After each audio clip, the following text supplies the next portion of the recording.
Wes with Poker for Pound Pups vlog 17 coming at you today. Before we get into the poker, let's show you some of the fun we've been up to here in Seattle. Took the dogs out for a fun hike on Rattlesnake Mountain Trail. Some interesting scenery, the doggies ran around. Tell me the scene doesn't look like it's out of Lord of the Rings. A wizard should know better. As a reminder, your likes, comments, and subscriptions go a long way in helping this channel grow, ultimately getting it monetized so we can give back to other pups just like Percy and Brody here. Hope you enjoyed that little glimpse of the pups, and now for what you came here for, the poker. And let me tell you, we had some absolute monsters. We had so many noteworthy hands that our phone ran out of battery, so there are a few of them where I just have to talk you through them towards the end of the video before we deleted some files and got back to live filming for our last hand of the day, which is Pocket Queens. We've also got a mystery hand in there, so if you think you can guess what I had, by all means, I'd love to see that in the comments if you guessed it correct or not. With that, let's jump into these hands. Hope you enjoy vlog 17 on Poker for Pound Pups. After an hour of playing 1-3 for a whopping $7 profit, a new game starts at 3-5 and I move over. And our first filmed hand of the day is Ace-10 offsuit from the big blind. The hijack raises to 30. I think this is a hand that I could 3-bet. I think it's a hand I could fold to a 6x raise.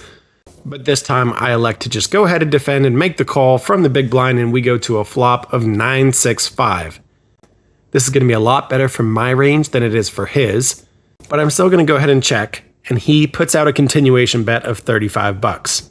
So I'm going to go ahead and make the call, and if he slows down on the turn, then I can make a play on this on the river, or we could just go ahead and improve. I think folding is fine, but I decide to make the call. I get a little bit sticky, and I get rewarded by banking the 10 of spades on the turn. A flush does come in, but I'm feeling pretty good sitting here with top pair and top kicker. I check again, and this time the hijack sizes up to 105. He could theoretically have over pairs here, but I think my hand is just too strong to fold. I stick in the call, and we go to the river of the ace of clubs. There's 340 in the pot, and I only have about 275 left. So I probably could just go ahead and donk rip it all in, but that's going to fold out all of his bluffing hands, and I think I'd much rather go ahead and check and let him go ahead and punt. Especially since this card is theoretically going to be better for his range than it is for mine. So I check, and sure enough, the hijack is all in. I snap call, and he shows 3-2 of spades. He turned the flush, and we go runner for top two pair. Sour way to start the 3-5 session. We are 500 bucks in the hole, and we are calling for chips. We decide to rebuy for 800, and a little while later we look down at Pocket Queens of the red variety. Our $25 raise gets called by both the big blind and under the gun, so we're going three ways to a flop of 8-7-4 rainbow. I like this flop, even though it hits my opponent's ranges better than it hits mine. When it checks to me, I'm going to bet for protection, trying to fold out hands that are ace high or king high and get called by single pairs and maybe some gut shots. Since there aren't any flush draws out there, all those ace and king high hands should fold to a bet of $55. The big blind calls and under the gun folds. The big blind has been an action player. I saw her lead and then call multiple barrels of maximum aggression with a bottom end of an open-ended straight draw in a bomb pot. She is 100% here to get her gamble on. She keeps switching to whatever she perceives to be the hot seat. She's not afraid to chase. She's not afraid to bluff, even when her line doesn't really make sense. Going to the turn of the 10 of clubs, I don't love this card because it's going to be better for her range than it is for mine. She's going to have more two pairs. She's going to have an occasional straight. So I decide to check back for pot control with a plan of snap calling anything that she tries to make a bet on. River comes in the 3 of diamonds. I like this card as it doesn't help any hands improve to straights or flushes, and there really aren't too many new two pair possibilities. So when the big blind bets 125, I snap call. She shows pocket sixes for one pair and a gut shot. The ladies hold up, and we bring in a profit of $230, our first winning hand at the 3-5 table. Shortly thereafter, we raise 7-6 of diamonds. From the hijack to 25, get called by the button, and the same splashy opponent from the Pocket Queen's hand raises to 75 bucks. This is too small a sizing for me to fold to, even in middle position, so I put in the call. The button comes along as well, and we go 3 ways to a flop of 8-5-5 rainbow. The small blind puts out a continuation bet of $75. I'm going nowhere. I make the call, and the button raises to $225. Small blind calls, and all of a sudden, I am in a pickle. I've got a backdoor flush draw, open-ended straight draw, but the board is paired, and I'm sitting between 2 opponents who clearly have something. I put the small blind on likely an overpair, and if the button had pocket 8s, I don't think they would raise. I think they would call if they had pocket 8s to keep the aggression coming from the small blind. So I think it's more than likely that they have a 5. So I'm up against trips and an overpair, and I've got open-ended. It's $150 more with a pot of what would be $900. I think I need to see one more card. So I make the call, and we get the turn of the 3 of hearts. Blech. The small blind checks, I check, and the button fires out the max bet of $300. The small blind calls, and I quickly try and calculate my pot odds. I need to put in $300 to win what would be a pot of potentially $1,800, so I need about 17% equity in order for this to be a profitable call. I think about the hands where my opponent would have a 5 in it, and it's probably going to be a lot of ace-5s, 6-5s, and 5-4s. I don't think the button is calling with 6-5 offsuit, so that leaves 2 combinations of 6-5 suited, 2 combinations of 5-4 suited, and 2 combinations of ace-5 suited. If my opponent has 5-4 suited, that means I'm drawing to only 4 outs, all the 9s. I think this is a borderline play, but I decide to lay it down and not pay $300 to see a river. I fold, the river comes out the king of spades, and the small blind donks for $300. I guess she's representing pocket kings that just rivered a full house. It's certainly possible as I put her in an overpair, but when the button raises and she goes into the tank, I know that's not the case. She tanks and tanks and tanks and ultimately calls. She shows pocket jacks and the button shows ace-5 offsuit. If I had known for sure that my opponent didn't have 5-4, I probably would have paid that extra $300 to see a river. We would have missed regardless. We chip down $300 onto the next hand. The lady who's been an action player has the button straddle on. We've added onto our stack, sitting under the gun +1. One person limps, and I bump it up to $55 with ace-king offsuit. Action player on the button makes the call, and we're going heads up to a flop of queen 10-3 rainbow. I could go either way, but out of position, I need to play a little bit more passively. I check, and my opponent checks as well. The turn brings in the 6 of clubs. I actually think I'm probably still ahead, although I'm not 100% sure. I check, and this time the button puts out a bet of $100. Between the equity that I have with my draws and my overcards, I don't think I can go anywhere. I stick in the call. So we now have a pot of $320. We're out of position with ace high, and the river comes in a 9. I check, she checks it back, and shows 9-8 offsuit. She was double gutted on the turn, so I understand why she bet. Wish she had hit the jack, because we both would have had a straight, and I probably would have made quite a bit of money. You could say maybe if I apply pressure, I'm able to take this down. But knowing this opponent, I don't think she's going anywhere.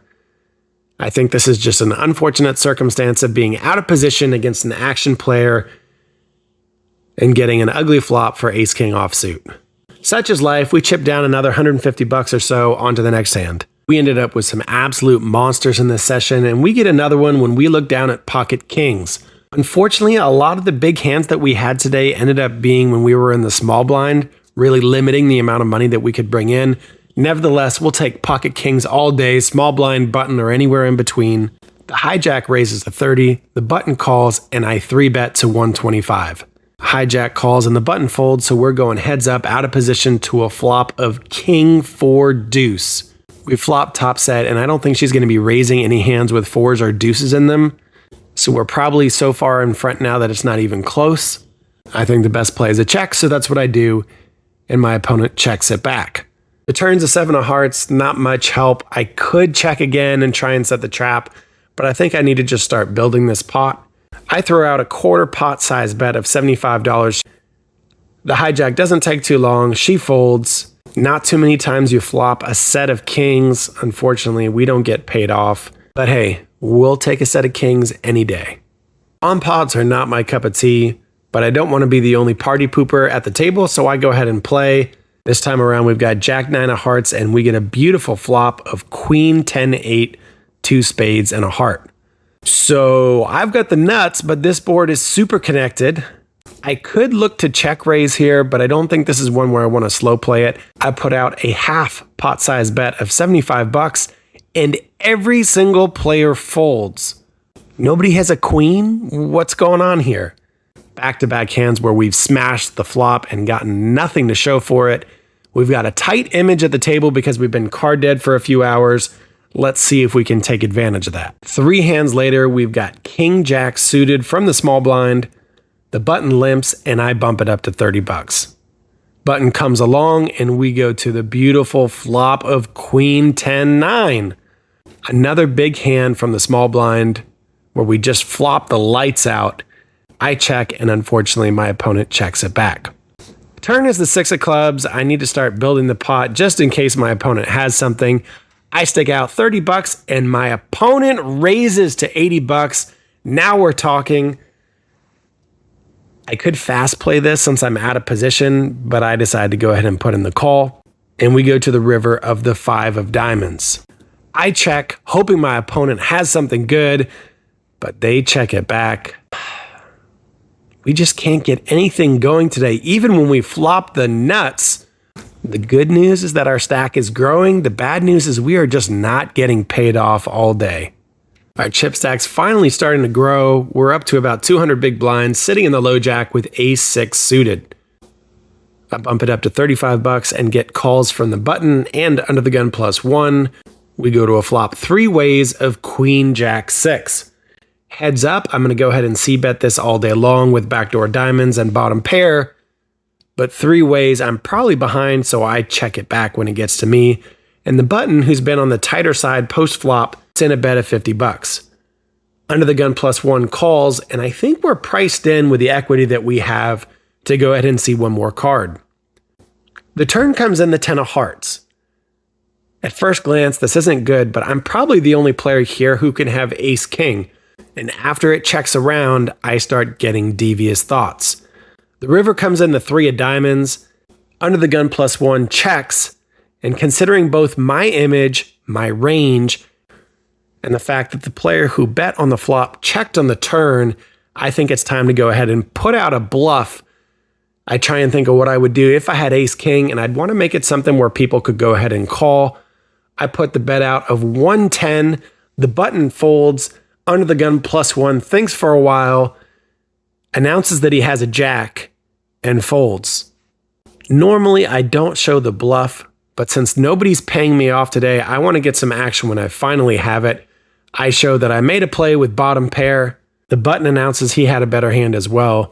So we definitely stole this pot. Hopefully it gets us paid off down the line. And what better hand to get paid off with than pocket aces? Again, we have to get our big hands from the small blind for whatever reason. I don't know why. There's one limper, the button folds, I bump it up to 25 and the low jack comes along. So we're going out of position, heads up to ace queen 4. I'm going to bet this almost every time, but I have to be so far ahead that I think the right play here is to check. And strangely, my opponent puts out a bet of 25 bucks. I'm obviously going nowhere. I make the call. The turn's the 4 of diamonds. That brings in a backdoor draw. But since the ace of diamonds is out there, I don't think it's likely that he has diamonds. So I think this is probably a blank. Nevertheless, I'm going to go ahead and check in flow. And again, the low jack puts out a bet of 50 bucks. There's one more ace out there, but more than likely he's got a queen. I'm going to go ahead and call and hope that he fires one more street on the river. The river comes in the 5 of clubs. I check again. And the low jack comes through, betting 50 bucks again. Maybe he's got a 4. I decide to go ahead and raise. I've got a top full house on the board. I make it 200 to go. Low jack doesn't take too long before putting in the call. I show my boat and he shows ace 3. So pairing the board made the queen his kicker, so he felt pretty good sitting there with top pair. Finally, we get multiple streets of value, flopping the nuts. And we've got some serious momentum, almost back to even. I really should have just filmed every hand where I was sitting in the small blind. This one joins late because I didn't expect to get anything out of pocket 2s, but I just went ahead and flopped quads on a 6 deuce deuce flop. To give you some background, pre-flop, the cutoff raised to 30. We called, under the gun called, and then we just decided to go ahead and flop quads. I check, under the gun checks, and the initial raiser checks. The turn's the jack of diamonds. I check again, under the gun follows suit, and the cutoff throws out 60 bucks. I could raise, but hopefully he actually has something. I call, and under the gun folds. The river brings in the 10 of hearts, and I think my opponent's probably just going to go ahead and check back here most of the time. So I think it's better that I make it look like I missed out on a draw. When I bluffed earlier, I put out a sizing of 110. So that's the sizing I elect to use again, trying to make it look like I missed out on that front door clubs draw. Please tell me that that bluff gets me paid off. After about 75 seconds of tanking, my opponent folds. I turn over quads. We don't get paid off, but we do make an extra 50 bucks for the high hand. We are scratching and clawing, but we're less than $100 away from being even on the day. Let's see if we can get there with pocket tens. Pocket tens, we're almost there, and of course, we run out of camera storage. Anyway, we're sitting in the big blind, the straddle is on, the small blind raises to $50, and I come over the top with a 3-bet to 125. Under the gun looks frustrated, he folds, small blind makes the call, so we're going heads up, out of position, to a good flop for pocket tens that comes out 9 high with 2 hearts. I want to go ahead and fold out all those hands with overcards in it, which I think the small blind is going to have a lot of, considering he was a pre-flop raiser. I make it 75 and he calls. Now in hindsight, I think this is just too small. The good news is that I'm going to be getting value from worse, but the bad news is that it's such a small size and then he can really continue with anything. The turn is also good as it's the 5 of clubs, meaning that the front door hearts miss. It's another card that's below my overpair, so I'm still feeling good. When he checks, I bet 150. Again, I think it's too small considering the sizing of the pot, and he calls again. He could have a wide range of hands. He could have flopped a set of 9s. Technically, he could have jacks. He could be drawing with something like ace queen or ace jack of hearts, so there are a lot of bad cards out there for me. And one of those comes in on the river with the ace of hearts. Now, the good news is that means he probably wasn't chasing a hearts draw without the ace of hearts. I mean, he could have led with king, queen of hearts, I suppose, and called. But at least this means that the front door hearts are somewhat less likely. Nevertheless, even though this card should be better for my range than his, he beats me to the punch and leads out for $300 on this river. As part of a backstory, I have seen him bluff twice. He seems to be a thinking player, and maybe he puts me on a hand like I have, where I have an overpair that's not an ace. The ace could be a scare card, the hearts could be a scare card. So this is a really nasty spot for pocket tens. It's 300 to win a pot of 1330, so I don't even need to be good a quarter of the time. At the end of the day, I just close my eyes and stick in the call. This is a huge call because if I take down this pot, I'm way up. And if he has me beat, then I'm way back down. And that's the case as he shows ace 9 offsuit. He rivered top 2 pair. In hindsight, I need to go bigger on the flop and the turn and just try and take it down. Woof. Now we've gone from being down less than $100, almost making it back to even, to now being down almost 700. Back to the grind. Poker coaching guru Jonathan Little says tilting is for fish. I'm not going to lie. I'm in for 1,700. I've been grinding so hard. I've hit all these big hands. I haven't been getting paid off. I'm almost out of a massive hole. And then it all comes crumbling down on a bad river. I'm a little tilted. I 3-bet king, queen suited from the cutoff and get 3 or 4 callers and go to a flop of queen, queen 9. Beautiful. Before it gets to me, middle position donks for $100. I think more than likely she's either going to have a really good draw here, maybe ace 9, or maybe she's going to have a weaker queen. She was the initial raiser. She's been pretty aggressive pre-flop and then a little bit more passive post-flop. It folds to me and I'm tilted. I don't want to get rivered again. There are a lot of bad cards out there for me, whether it be a diamond or maybe an 8. She also has a lot of queen jack and queen 10 here. So I just want to go ahead and get this at least down to heads up, if not take it down. I bump it up to 250. Now, if I'm playing in a sane mode, I might just go ahead and make this call. But multi-way, tilted, just got rivered. I'm trying to get money in now. So I bump it up to 250. Thankfully, she does go ahead and call, and everyone else gets out of the way. So we're heads up to a turn, which is safe, 6 of spades. So front door diamonds missed, open-ended missed. It's unlikely that she has a hand that just improved to a full house. And with a pot of over $800, I'm going to go ahead and bet the max of 300. She says she has a queen and folds. She suggests she had something like queen jack or queen 10.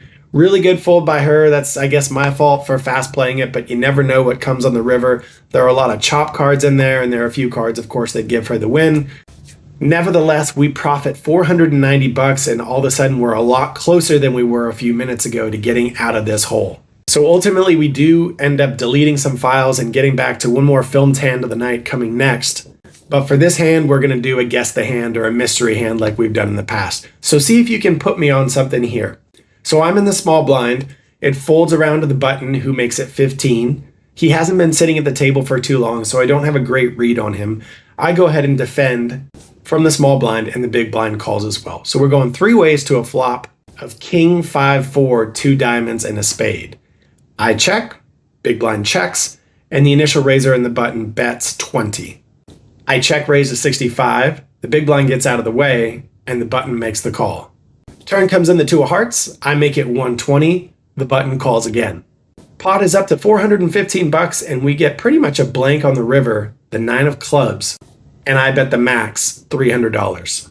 The button goes deep into the tank, and after probably a minute and a half, maybe 2 minutes, he ultimately folds a king. What do you think we had? We'll put some options up on the screen for you to choose from.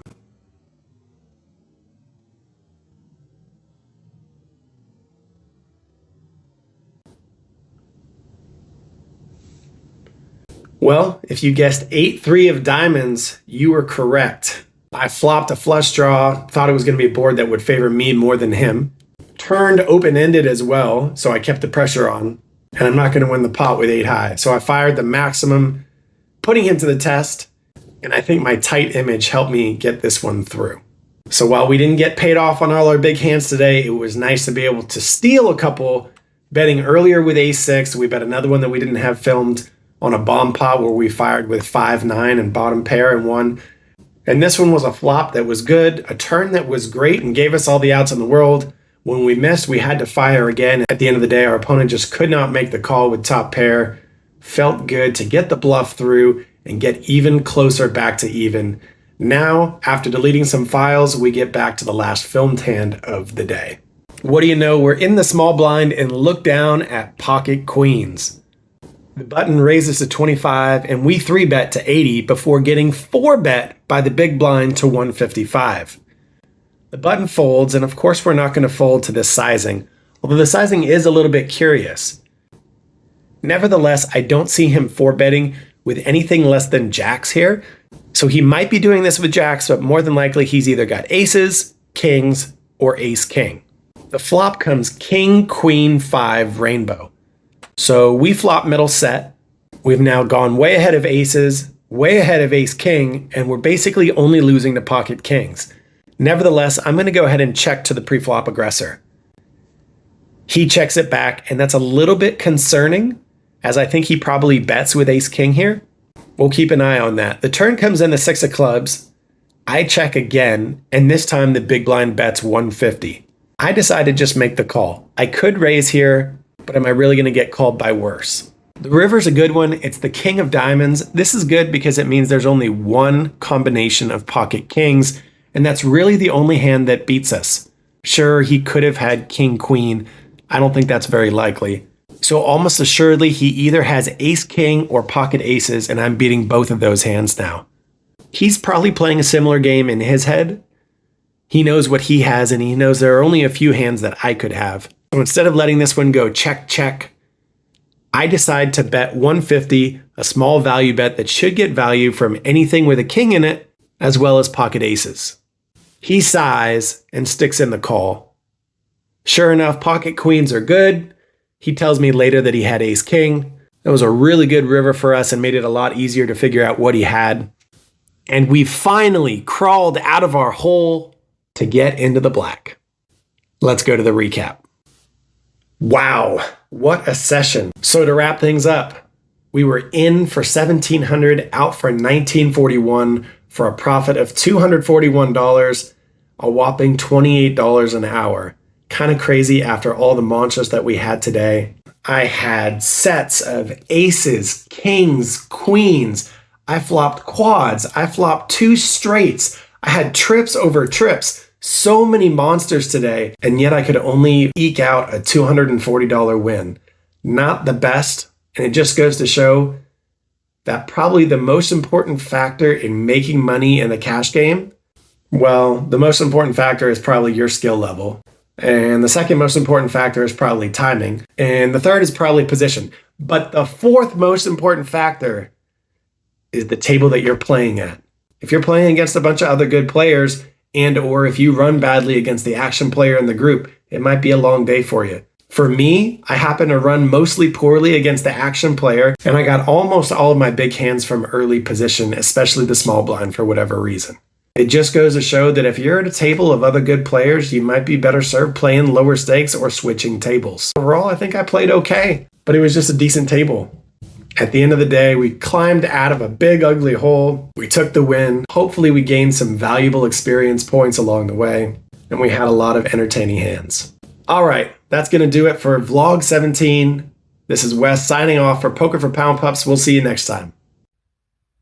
Hey everybody, subscribe here to catch the latest episodes. Also, hit that like button and share these videos with anyone who might enjoy them. Doing that really helps the channel and its goal to support dog shelters. So thanks for watching Poker for Pound Pups, and have a great day.